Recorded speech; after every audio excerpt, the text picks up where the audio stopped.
Capítulo 7.10 romano. Dice, la confusión entre dicha y dolor.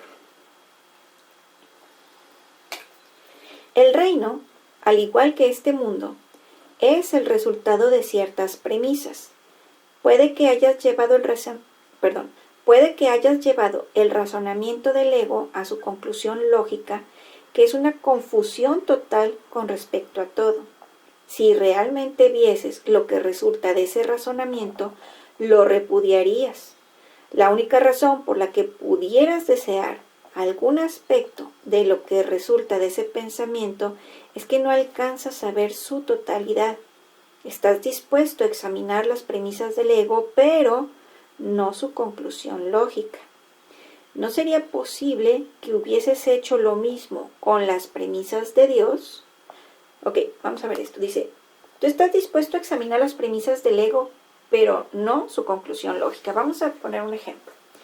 Es como que el ego dice, piensa esto, piensa lo otro, piensa aquello. Por ejemplo, tenle desconfianza a este, tenle desconfianza al otro, piensa mal de esto, piensa mal de aquello, supone que a lo mejor te van a pasar cosas malas, ten miedo, bla, bla, bla, bla, ¿no? Eso es lo que normalmente el ego te está diciendo que hagas. Y te dice, bueno, estás dispuesto a examinar esas premisas que el ego te está diciendo y te dices, bueno, déjame ver qué pasa si le sigo la corriente al ego, déjame hago como él me dice, tengo que tener desconfianza a fulanito, o tengo que tener miedo de esto, tengo que hacer esto, ¿sí me explico? Y te dice, pero no estás dispuesto a examinar su conclusión lógica, o sea, ¿cuál es la conclusión? ¿Cuál es el término después de que hagas eso que el ego te está sugiriendo? ¿Sí? ¿A qué fin te va a llevar esas sugerencias que el ego te está haciendo? Entonces te dicen, cuando tú sigues y sigues y sigues la voz del ego, pues la conclusión a donde te quiere llevar es a tu aniquilación, por así decirlo, ¿sí? Quiere que no estés en paz, quiere separarte de la paz, quiere que no estés feliz, quiere que estés acabado, fracasado, ¿sí me explico? O sea, que estés de lo peor, ¿estamos? Eso es lo que, a final de cuentas, el ego quisiera arrastrarte, te quiere ver en lo peor, ¿sí? Pero te dice, ¿no sería posible que hubieses hecho lo mismo con las premisas de Dios? Y entonces tú dices, a ver, ¿cómo? Vamos a ponerlo ahora al revés. Dios te está diciendo, piensa bonito de este, piensa bonito de aquel, piensa bien acerca de ti mismo. Cree positivamente acerca de esta situación. Ten confianza en que todo va a salir bien. Y entonces tú dices, bueno, ¿y cuál sería la conclusión final de lo que me está llevando todo eso? Pues una vida feliz, una vida de bienestar, de abundancia, de salud, etc. ¿Estamos de acuerdo? Entonces te dice, tú no te estás dando cuenta de hacia qué fin te está llevando el ego y hacia qué fin te está llevando el Espíritu Santo. ¿Estamos? Es lo que te está preguntando. ¿No sería posible que hubieses hecho lo mismo con las premisas de Dios? Tus creaciones son la conclusión lógica de sus premisas. Y te están poniendo sus premisas con mayúsculas, hablando del Padre. El pensamiento de Dios las ha establecido para ti. Se encuentran exactamente donde les corresponde estar. Y donde les corresponde estar es en tu mente, como parte de tu identificación con la suya. Sin embargo, tu estado mental, así como el reconocimiento por tu parte de lo que se encuentra en tu mente, depende de lo que crees acerca de ella, o sea, depende de qué crees acerca de tu propia mente. Sean cuales sean estas creencias, constituyen las premisas que habrán de determinar lo que aceptes en tu mente.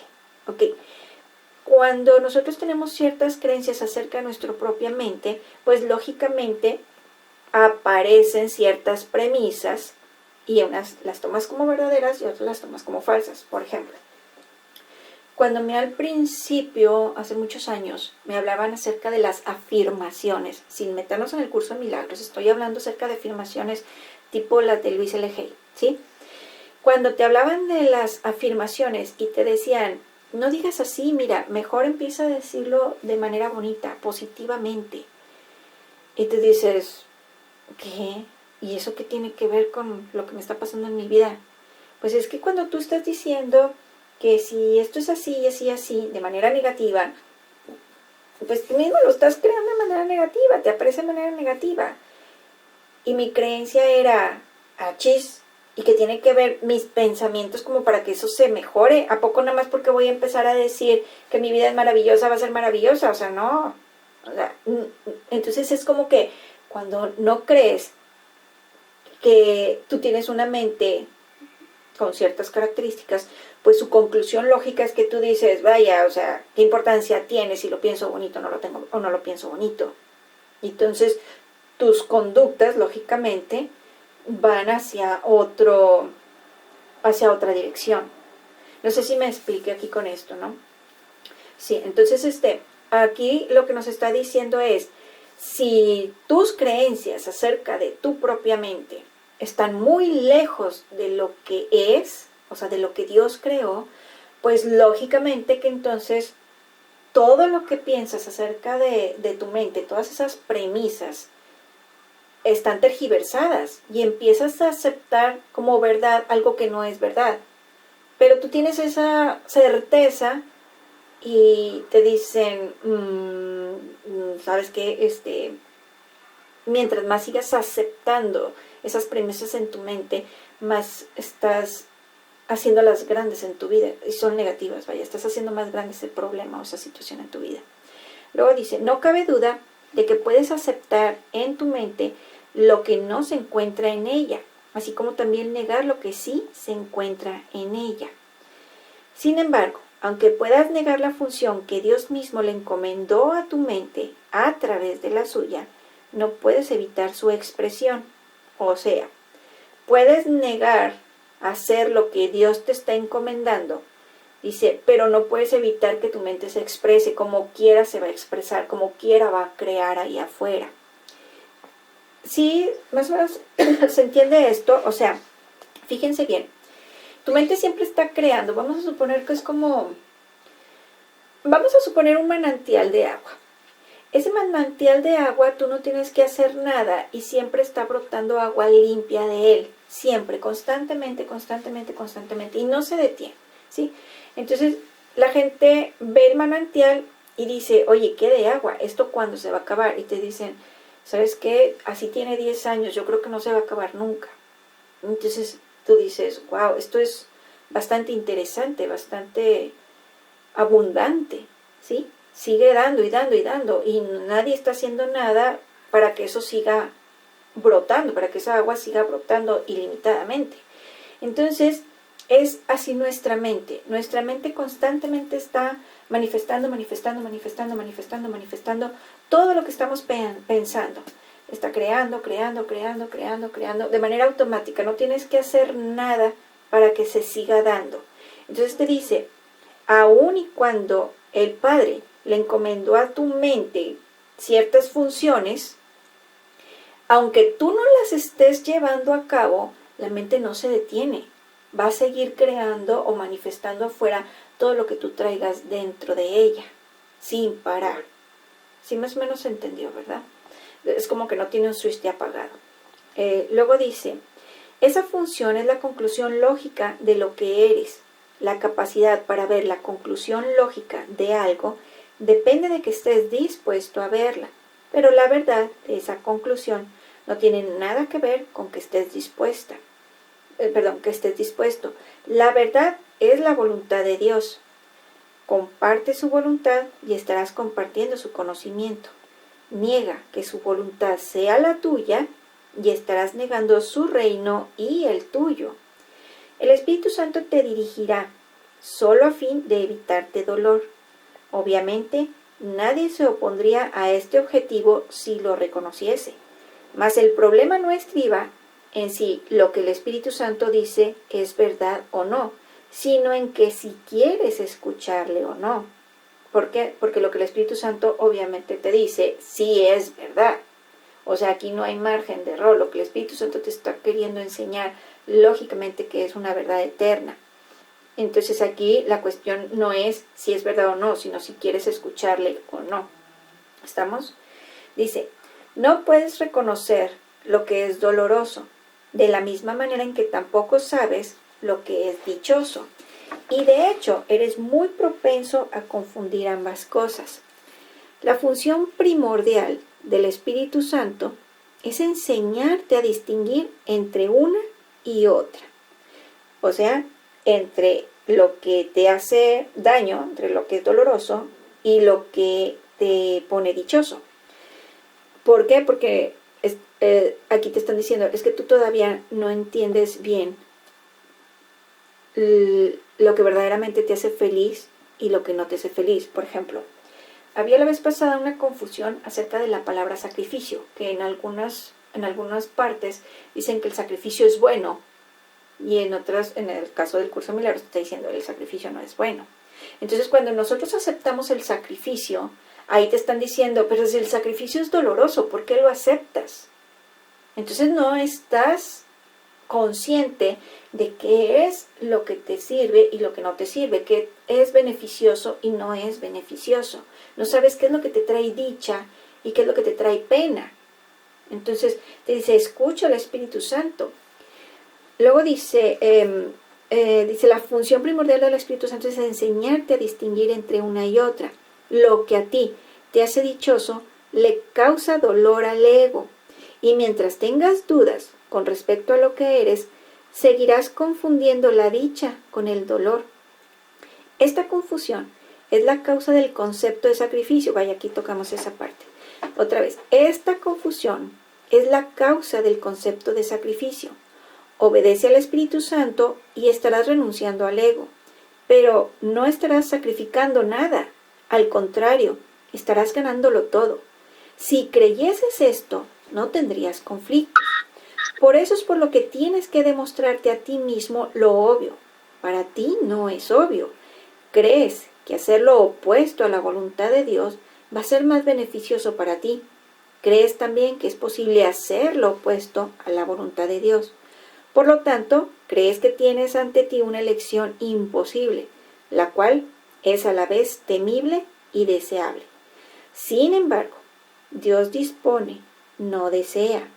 Tu voluntad es tan poderosa como la suya porque es la suya. Aquí nos vamos a detener. Ojo con esto, porque normalmente decimos, mañana nos vemos, sí, si Dios quiere. Si es la voluntad de Dios, entonces mañana nos vemos. Y te están diciendo aquí, ¿cómo te explico que tu voluntad es tan poderosa como la suya? Porque tu voluntad es la suya. ¿Sí me explico? Entonces, ¿qué tenemos aquí? Nosotros, ¿por qué estamos ahora diciendo que su voluntad es la nuestra? Lo voy a poner de una manera bien fácil, bien fácil.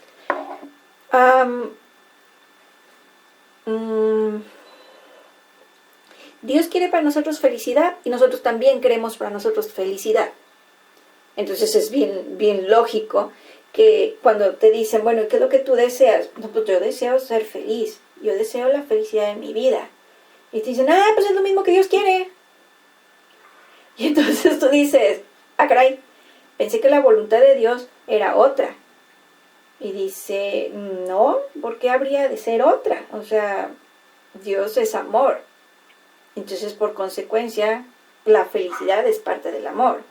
Y por consecuencia, Él no se daría a sí mismo algo que no fuera amoroso. ¿Sí me explico? Entonces, cuando nosotros estamos diciendo,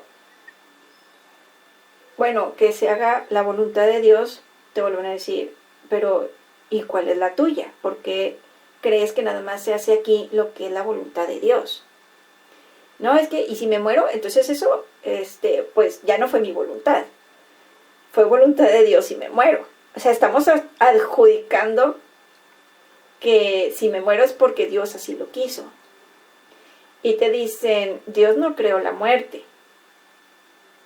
Entonces, si tú, digamos, vas a padecer, entre comillas, padecer la muerte, no es porque Dios te la haya impuesto. Es porque, ¿qué estamos haciendo con nuestra mente? ¿Qué estamos pensando con nuestra mente? Simple y sencillamente, esto es un poquito, digamos, delicado. si nosotros escuchamos los audios de Esther y Jerry Hicks, en muchos de los audios nos están diciendo que la muerte no es lo que parece y que cada persona, sin darse cuenta, elige el momento de su deceso, ¿sí? Entonces, en uno de los audios de Esther y Jerry Hicks hablan acerca del suicidio. Pregunta una persona que ¿por qué el suicidio? ¿Qué es lo que sucede con el suicidio? ¿Por qué se llega a ese punto? Porque hay ciertas personas que llegan a ese punto, ¿no? Y dicen, bueno, ustedes se sorprenden porque una persona está tomando esa decisión, pero no se dan cuenta que cuando una persona fallece, sea como sea, así ustedes le llamen por causas naturales, dicen, es una decisión de nosotros mismos, aunque nosotros no nos estemos dando cuenta. Entonces te dicen, cada muerte es un suicidio, porque Dios no creó la muerte. ¿Sí me explico? De hecho, Dios no creó el cuerpo, como lo hemos visto en otras partes. Entonces, si el curso mismo nos dice, Dios no creó el cuerpo, entonces nuestra propia mente se crea una identidad cuando no recuerda quién es, cuando elige olvidar quién es. Acuérdense que ahí, al momento de que se olvida, sentimos que nos falta algo. Aparece la sensación de escasez y en automático aparece el ego. El ego nos da una identidad que es a través de este cuerpo. Y entonces el Espíritu Santo te dice, no eres un cuerpo, tú eres un espíritu. Estás confundido con quién eres tú mismo. Entonces, si la mente, mejor dicho, si el ego está haciéndonos creer o ver un cuerpo, el mismo ego está haciéndonos ver o creer que la muerte sí existe. ¿Sí? Que con la muerte del cuerpo termina nuestra vida. Y aquí lo que nos están enseñando es para nada. Tú eres un espíritu, nunca vas a morir. ¿Sí? Más o menos, no sé si me voy explicando. ¿Va quedando? Entonces, cuando nosotros decimos, cuando nosotros leemos aquí, tu voluntad es tan poderosa como la suya, porque es la suya. Esto es, aguas con lo que deseas, aguas con lo que piensas, porque en el momento en que tú aceptes que algo es verdad en tu vida, va a aparecer, así sea si es algo positivo o si es algo negativo, ¿sale? Luego dice, los deseos del ego no significan nada porque el ego desea lo imposible. Ok, vamos a ver aquí, ¿qué sería que el ego desea lo imposible? Lo imposible es que tú eres un cuerpo. Eso es imposible, tú no eres un cuerpo. Y el ego desea que tú seas un cuerpo, que tú te identifiques con un cuerpo y te sientas en esa limitación. ¿Sí? ¿Por qué? Porque el ego es lo contrario al Espíritu Santo. Mientras que el Espíritu Santo te quiere liberar y quiere que estés feliz, el ego te quiere aprisionar y te quiere ver infeliz. ¿Estamos? Luego dice, puedes desear lo imposible, pero solo puedes ejercer tu voluntad en armonía con la de Dios. En eso estriba la debilidad del ego, así como tu fortaleza. O sea, mientras que tú te vas fortaleciendo en estas, digamos, en estas creencias de luz, tú te vas fortaleciendo y el ego se va debilitando. El Espíritu Santo siempre se pone de tu parte y de parte de tu fortaleza. Mientras en una u otra forma rehuses seguir las directrices que te da, es que quieres ser débil. O sea, cuando tú le estás sacando la vuelta a lo que el Espíritu Santo te dice es que tú quieres ser débil. Mas la debilidad es atemorizante. ¿Qué otra cosa entonces podría significar esta decisión, excepto que quieres estar atemorizado? El Espíritu Santo nunca exige sacrificios, el ego en cambio siempre los exige. Ok, yo creo que ya no hay mucho que decir con respecto a esto, más sin embargo nada más es que siempre nos grabemos que el sacrificio viene por parte del ego, no viene por parte del Espíritu Santo. Cuando estás confundido con respecto a la diferencia entre esas dos motivaciones, ello solo puede deberse a la proyección. La proyección es una confusión de motivaciones y dada esta confusión, tener confianza se vuelve imposible. Nadie obedece de buen grado a un guía en el que no confía. Pero eso no quiere decir que el guía no sea digno de confianza. En ese caso, siempre significa que el seguidor es lo que no lo es. Bueno, en pocas palabras podemos tener al Espíritu Santo hablándonos acerca de la verdad eterna, pero si nosotros no tenemos confianza en Él y no seguimos sus directrices, pues no vamos a ver los resultados. ¿Sí me explico? No quiere decir que el guía, que en este caso es el Espíritu Santo, no sea bueno o no sea de verdad o de luz. Quiere decir que nosotros todavía no nos hemos relajado y depositado toda la confianza para hacer lo que Él nos está sugiriendo que hagamos. Ok. Dice, sin embargo, esto también depende de sus propias creencias. Al creer que puede traicionar, cree que todo lo puede traicionar a Él. Mas esto solo se debe a que eligió un falso consejo. Incapaz de seguir ese consejo sin miedo, asocia el miedo con el consejo y se niega a seguir cualquier tipo de consejo. O sea, nosotros digamos que escuchamos una sugerencia del Espíritu Santo y nos ponemos a hacer esa práctica que el Espíritu Santo nos está diciendo, pero lo estamos haciendo desde el miedo. Cuando nosotros decimos una afirmación o estamos haciendo una meditación del curso de milagros, pero la estoy haciendo desde el miedo porque todavía no confío en lo que el Espíritu Santo me está diciendo, voy a tener manifestaciones contradictorias. No porque la enseñanza no sea fidedigna o no sea de verdad, sino porque al momento que yo la estoy practicando, yo la estoy haciendo desde el miedo. ¿Sí se entendió eso? Sí está claro, ¿verdad? Luego dice, no es sorprendente que lo que resulta de esta decisión sea confusión. El Espíritu Santo, al igual que tú, es digno de toda confianza. Dios mismo confía en ti. Por lo tanto, el hecho de que eres digno de toda confianza es incuestionable. Ok, fíjense bien, esto es, pues, para mí, en cierto punto, para mí es delicado. Este renglón es delicado. Dice, Dios mismo confía en ti. Por lo tanto, el hecho de que eres digno de toda confianza es incuestionable. Y por lo tanto, si Dios confía en mí, esto es para todos. Dios confía en toda la humanidad. No hay ninguna persona de desconfianza. ¿Sí me explico? Entonces, aquí la cuestión es, ¿y tú lo crees? ¿Sí? Entonces, por eso es delicado este punto. Porque entonces, en la medida en que tú empiezas a creer que todos y cada una de las personas de este mundo son dignos de confianza, tú te estás poniendo de parte de Dios. Pero cuando tú no crees eso, entonces tú estás creando ahí afuera personas que no son dignas de confianza. Y entonces se te empieza a llegar una y otra que te están dando evidencia de lo que tú crees de la gente que te rodea o de la gente que está allá afuera. ¿Sí me explico? Entonces, lógicamente, que aquí la cuestión es, ¿me voy a poner de parte de Dios o me voy a poner de parte del ego? ¿Voy a creer que soy un simple mortal o voy a creer que realmente yo soy su hijo y que todos los demás también lo son? Luego dice, otra vez dice, Dios mismo confía en ti. Por lo tanto, el hecho de que eres digno de toda confianza es incuestionable. Será siempre incuestionable, no importa cuánto dudes de ello.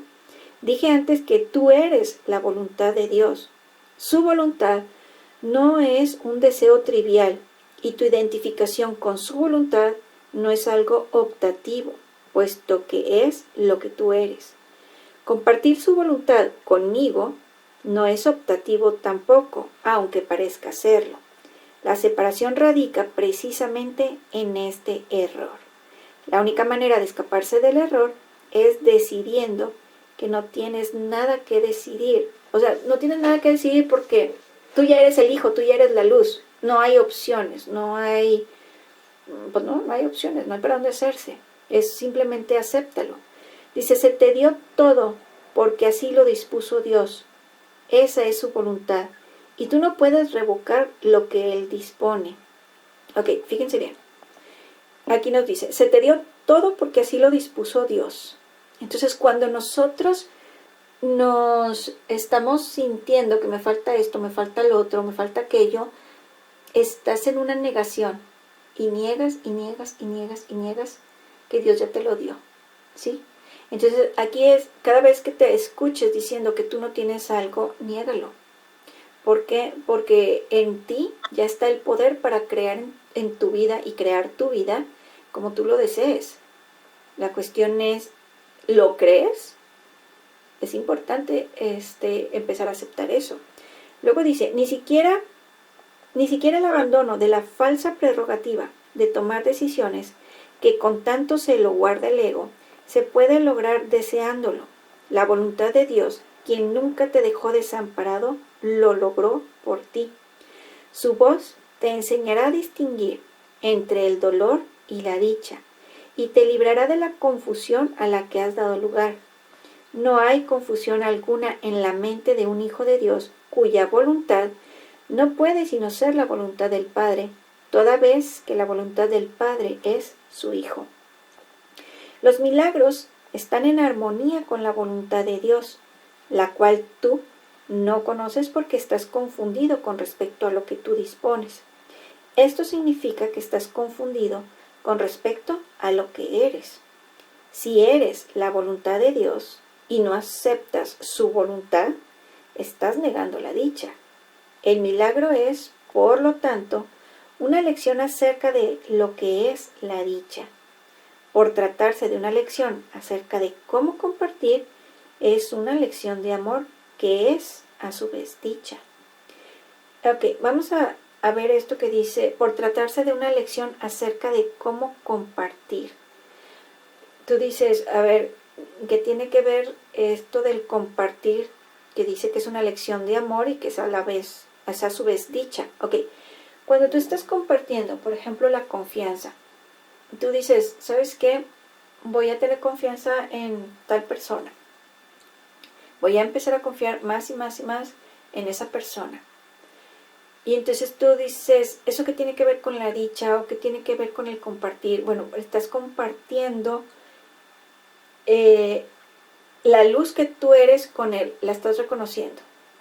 ¿Sí? Estás compartiendo la filiación y la mente de Dios. Estás diciendo, sí somos parte de la misma filiación, sí somos parte de la mente de Dios, sí somos todos uno, ¿sí? Estás compartiendo, aunque no te des cuenta, tú estás compartiendo al aceptar que la otra persona también es digna de confianza. Ese es uno de tantos ejemplos, ¿no? Luego dice, todo milagro es pues una lección acerca de lo que es la verdad, y al ofrecer lo que es verdad, estás aprendiendo a distinguir entre la dicha y el dolor. ¿Okay? Cuando ofrecemos lo que es la verdad, pues cuando nosotros estamos reconociendo al otro como el Hijo de Dios o como la luz del mundo. ¿Sale más o menos? ¿Sí quedó claro? Muy bien, aquí la dejo.